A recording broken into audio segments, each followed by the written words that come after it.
هذا من اللي جالس يفطر عمس وفاتح مجلسي العمان خوالت يلا الله يحييك تحيا المطر እንዲህ ተሆኖ ከሚበላ ባይበላ ቢቀር ይሻላል ማለት ነው። ነገሩ ሲደጋገምበት እንዳያችሁት ልጁ ተሸማቀቀና በመጨረሻም እጁን ጠረቅ አድርጎ መመገቡን ሁሉ አቆመ ማለት ነው። ሰውየው ውስጥ ጥርሱ ይርገፍና ቢስቅም ቢያሾፍበትም መቼም ቤቱ ስለሆነ ነው። እኔ ግን የገረመኝ ልጅቱ ምን የሚያስቅ ነገር አይታ ወይም ሰምታ እንደሳቀች ነው። በእርግጥ እንግዲህ ስለሳቀች ደስተኛ ናት ወይም ደግሞ ከልቧን የሳቀች ብዬ አልልም። ምክንያቱም እኛ ስደተኞች ታውቃላችሁ፣ ያው ከሰው ጋር ለመኖር ስንል የማስመሰል ሳቅ የተለመደ ነገር ነው። ውስጣችን እያረረን ቢሆን በላይ መገፍለጣችን አይቀርምና ማለት ነው። እና ወደ ቤተሰቦች ዛሬ ደግሞ ለየት ባለ ቪዲዮ ነው የመጣሁት። እንደዚህ የምታደርጉ ሰዎች ካላችሁ ግን ይቅርባችሁ፣ ብራችሁን ይጭነቀው። ወላሂ እየሰራችሁ አይደለ? ጤነኛ ሆናችሁ ደሞዝ እየተከፈላችሁ አይደለ? ስለዚህ እናንተ ደግሞ ገንዘቡ ካላችሁ የምትፈልጉትን ነገር በኦንላይን በገንዘባችሁ ማድረግ ትችላላችሁ እንጂ በዚህ ልክ ሰው አታሸማቁ ማለት ወዳለሁ። በዚህ አጋጣሚ በተለይ አሁን ላይ በሳውዲም ሆነ በዱባይ በጣም ብዙ ወንዶች እየመጡ ስለሆነ እንደዚህ የምታደርጉ ሴቶች ይቅርባችሁ። እናንተም ተሳቃችሁ ሰው ማታሳቁ ማለት ነው። እውነት ለመናገር የሰው ፊት በጣም ከባድ ነው ወላሂ። እና አንዷላ እንደፈለጋችሁ ሆናችሁ የምታዙበት እንደ የራሳችን ቤት ይስጠን ነው የምለው። ሀገሬ ልጆች ምን እንደተፈጠረ እስኪ ባጭሩ ልንገራችሁ። በእርግጥ አረቦቹ አይከፉም። ለምን ካላችሁ በጣም ብዙ ክፉ አረቦች እንዳሉን ያውቃለሁ። በጥጌ ራሱ ማለት ነው። ኦንላይን እንጀራ ብጠርብ፣ እቃ ብጠብ፣ የፈለግኩትን ነገር ባደርግ የሚፈቀድልኝ ከነዚህ ቤተሰቦች እኔና እኔ ብቻ ነኝ ማለት ነው። ሌሎቹ አይደለም እቃ ዞ ማስመጣት ይቅርና ወላሂ ነው የምላችሁ አንዲት ልጅ በእኔ በኩል ብዙ ልጆች ብር የሚልኩ አሉ እና የምሰጣቸው አካውንት ደግሞ እዚህ ዱባይ ያሉ ዱባይ ኢስላሚክ ባንክ ነው ማለት ነው። እና በፊት በእኔ እየላከች ነበርና ከጊዜ በኋላ ግን በሷ እንዳትልኪ ብላ አስቆመቻት። ከዛ ልጅቱ ሌላ አካውንት ተቀበለች እና በሌላ አካውንት ማስገባት ጀመረች። አካውንቱ ምንድነው ንገሪ ወይ ላኪልኝ ልየው ስላት ደግሞ እሷ ለማሳየት ፍቃደኛ አልሆነችም እና በየወሩ ነው ብሯን ደግሞ የምትልከው። ደሞዝ በእጇ አይሰጣትም ማለት ነው። ከዛ እና ብር በላከሽ ቁጥር 50 ድርሃም ይቀንስባታል። 50 ማለት ነው ድርሃም ያነሳባታል። ከዛ ልጅየው ሲልክ ደግሞ 20 ድርሃም ያነሳል። በጠቅላላ በየወሩ 1200 ነው ደሞዟ፣ 77 ድርሃም ይነሳባታል ማለት ነው። ገባችሁ?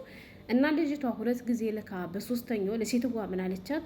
ማማ እኔ እኮ ብሩ እየቀነሰብኝ ነው፣ 70 ድርሃም እኮ እየተበለው ነው። ስለዚህ እባክሽ እኔ ሌላ ነገር አልጠልብምና ሰውየው እየመጣ ከዚህ ከቤት ብር ይውሰድልኝ ብዬ ጠየኳታለች ማለት ነው። በጭራሽ ብላ እምቢ አለቻት። ወላሂ እንግዲህ ከአንድ ወር ደግሞ 77 ድርሃም መነሳት ማለት ቀላል ነገር እንዳይመስላችሁ በጣም ብዙ ነው ለኛ ለሸቃሎች። እና ግን እንደዚያም ሆኖ አራራችላትም። እንደዚህ ያሉ ጨካኝ አረቦችም እንዳሉ አውቃለሁ። ነገር ግን እነዚህ ሰዎች ጥሩ ሰዎች ናቸው። አምነው ቤታቸው ድረስ ማስገባቱ በራሱ ትልቅ ነገር ሆኖ እያለ ግን ለምንድን ነው የሚሳለቅበት? ግን ለምንድን ነው እንደዚህ የሚያደርገው የሚለው ነገር እኔ አናዶኛል ማለት ነው። ባጭሩ ያው ቪዲዮውን ሰምታችሁ ብዙዎቻችሁ ትረዳላችሁ። ግን አረበኛ እንደው የማትችሉ ካላችሁ ወይም ያልገባችሁ ካላችሁ ልጅቷ የምትሰራው አረብ ቤት ውስጥ ነው ማለት ነው። እና እሷ ከምትሰራበት ሀገር ደግሞ አጎቷ አለ ማለት ነው። ከዛ ያን አጎቷ እሷ ከምትሰራበት ቤት ሄደ እና እሷ ከምትሰራበት ቤትም ሄደው ሰዎቹም አስገብተውታል። ቤታቸው ወደውና ፈቅደው ሳሎን ድረስ ገብቶ ከገባን በኋላ እንግዲህ ቤት ያፈራው ምግብ የሀበሻ ምግብ አይደለም የቀረበለት፣ የነሱ ምግብ ነው ቀርቦለት ልጁ እየበላ ነበር ማለት ነው። እና ቀርባለት ልጅ እየበላ እያለ በመሀል ማልመጣ ሰውየው መጣ። በእርግጥ እሷ በመብቷ ብድግ ብላ ምናምን እንደማታስገባው አውቃለሁ። በብዙ ነገር አሳምና ተልመጥምጣ ነው ይሄን ነገር የምታደርገው እንጂ አረቦች በጣም ተጠራጣሪዎች ናቸው። ገባችሁ? በር እንኳን ጀረስ ላይ መጥቶ እንኳን አንኳኩቶ ቃለ ማስቀመጥ ስንቶች አሉ። ቤቴን ወንድ እንደው አልፈልግም የሚሉ ማለት ነው። ራሳቸው ሲጠልቡ ካልሆነ በቀር ሰራተኛው ወንድ እቃ ጠልባ እንድታስመጣ አይፈልጉም። ገባችኋ? እና እንደዚህ የሚያደርጉ ክፉ አረቦች ባሉበት እነዚህ ደግሞ የተሻሉ አረቦች ሆነው እንግዲህ ሰውየውን ቤታቸው ድረስ አስገብተውታል። ግን ካስገባ ይቀር ምን ችግር አለ? በስነ ስርዓቱ ተስተናግዶ እንዲወጣ ቢፈቅድለት እና ሰውየው እየበላ እያለ የቤቱ ባለቤት ወይንም ባባ መጣ። ሲመጣ ዝም ብሎ መጥቶ ስለ ምንሽ ነው ብሎ ወይንም ደግሞ ስለ ሰውየው ሁኔታ ቢጠይቃ ምን ቢላ ችግር የለውም፣ ይሄ ኖርማል ነው ማለት ነው። እሱ ግን እንደዛ አላደረግም። ያገሬ ልጆች ልጅየው እየበላ እሱ ካሜራውን ደቅኖ መጣ ማለት ነው።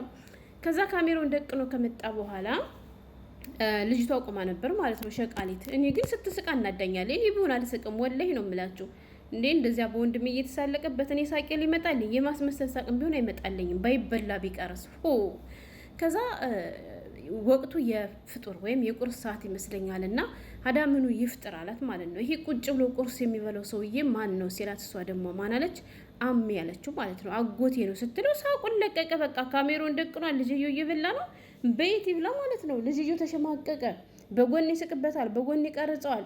እየቀረጠም እኮ ዝም ብሎ ኖርማል ወሬ ቢወራው ችግር የለውም። እሱ ግን ሲስቅበት በቃ ልጁ ሽምቅቅ አለና እንዳያችሁት እጁን ጥርግ አድርጎ መመገቡን አቆመ ማለት ነው። እና ለምንድን ነው የሚስቅበት? ለምንድን ነው የሚቀርጸው? አሁን እነሱ አይደለም እንግዳ መጥቶ ይቅርና አይደለም እንግዶቹን መቀረጽ ይቅርና አንድ ህፃን እንኳን እየመገብነ ያንን ህፃናቸውን ብንቀርጽባቸው እነሱ ደስ ይላቸዋል?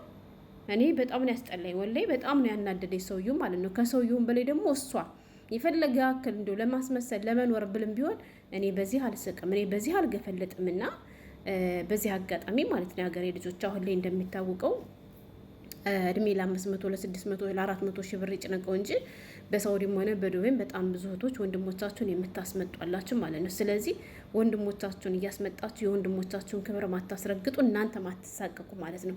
አሁን ይቺ ልጅ ወንድሟን ይሄን አጉቷን ለማስገባት ካስገባች በኋላ ይችን ምግብ ለማቅረብ እንዴት እንደተሸማቀቀች የሚያውቅ ያውቀዋል ማለት ነው። ምክንያቱም የሰው ቤት ምን ያክል ከባድ እንደሆነ ብዙዎቻችን እናውቃለን። አይደለም ቤት ውስጥ ሳሎን ድረስ ማስገባት ይቀርና የሆነ እቃ እንኳን ከኦንላይን አዘን አስፈቅደን እንኳን ማለት ነው አስፈቅደን መብት ተሰጥቶን እንኳን ወተን ለመቀበል ወይም ደግሞ ለማቀበል ራሱ እንዴት እንደምንሸማቀቅ ያለንበት ሰዎች እናውቃለን ማለት ነው። እና ምን ልላችሁ ፈልጌ ነው፣ እየሰራችሁ አይደለ? ጤነኞች አይደላችሁ? ደሞዝ አላችሁ አይደለ? ስለዚህ ወንድማችሁ ማግኘት ካለባችሁ ከቻላችሁ መዳማችሁ ለአንድ ሰዓትም ሆነ ለ2 ሰዓት አስፈቅዳችሁ ወንድማችሁ ካለበት አካባቢ እሷ እንድትወስዳችሁ ማድረግ ማለት ነው። ገባችሁ? ሂዳችሁ እነሱን ሰላም ብላችሁ መመለስ። ነገር ግን በምግብ ዙሪያ በልብስ ዙሪያ በምን ከሆነ ብራችሁን ይጭነቀው። ኦንላይን ላይ ቁጭ ብላችሁ የፈለጋችሁትን ነገር አዛችሁ ወንድሞቻችሁን ማስደሰት ትችላላችሁ ማለት ነው። አሁን እሷ መጥቶ ያቀረበችለት ደረቅ ሆብዝ ነው። እንደዚህ ከምታደርጉ ይልቃል አይደለ? ብራችሁን ከሀበሻ ምግብ ቤት ኦንላይን ገብታችሁ በምትፈልጉት ሙሊት ነው። በተለይ ዱባይ ላይ ማለት ነው። ሀታ ሳውዲም ቢሆን ትገባላችሁ፣ ታዛላችሁ። ከዚያ በኦንላይን ብራችሁን ትከፍላላችሁ። ሎኬሽን ትልካላችሁ። ልጅየውን ሎኬሽን ላክሉ ትላላችሁ። የእሱን ሎኬሽን ትልክና እሱ ካለበት ድረስ የምትፈልጉት ልብስም ሆነ እቃም ሆነ ምግብም ሆነ እንደዚህ ያደርሱላችኋል። ከዚያ ወንድማችሁም ሳይሸማቀቅ እናንተም ሳትሳቀቁ በዚህ መንገድ ማስደሰት ትችላላችሁ እንጂ እኔ በጣም ነው ያናደደኝ ወላሂ። ቀርጾ ደግሞ ስልኩ ብቻ አላስቀመጡም የሀገሬ ልጆች። እኔ ያገኘሁት የት ነው? ቲክቶክ ላይ ለቆት ማለት ነው። አሁን ምን የሚያስተምር ነገር ነው ቲክቶክ ላይ የሚለቀው? ከዛ እነሱ ታውቃላችሁ ማስመሰል ይችሉበታል አይደለም? በመጨረሻ ምን አለ? ይገባታል። ስሟን ጠራና እሷ ይገባታል፣ እሷ ጥሩ ልጅ ናት እኮ ጥሩ ልጅ ትሆን ነው እንዴ ታዲያ ወንድሟ እንደዚህ አድርገህ የምታሸማቀቅባት? እና እኔ ብሆን ወላሂ ኧረ በጣም ነው የሚሰማኝ። እንዴ ወንድሜ ራሱ ቅስሙ ነው የሚሰበረው። እና እንደዚህ አታድርጉ ማለት ነው ወላሂ። ገንዘብ ካላችሁ ገንዘባቸውን ይጭነቀው እንጂ ደግሞ ብዙ ውድ አይደለም ምግብ በ150 በ200 ድርሃም ከፍላችሁ ምናምን እንደዚህ ለእነሱም ለወንድማችሁም ለጓደኞቻችሁም ለአንድ ቀን ምሳ መጋበዝ ትችላላችሁ እንጂ ለእሱ ደረቅ ዳቦ አመታችሁ ወንድማችሁን አታስገምግሙ። እኔ በእሷ ቦታ ብሆን አላደርገውም። ሰዎቹ አይከፉም፣ ቤታቸው አስገብተውታል። ግን አስተነጋገዱ አስጠልቶኛል ሰውዬው ለማለት ያክል ነው። ሰላም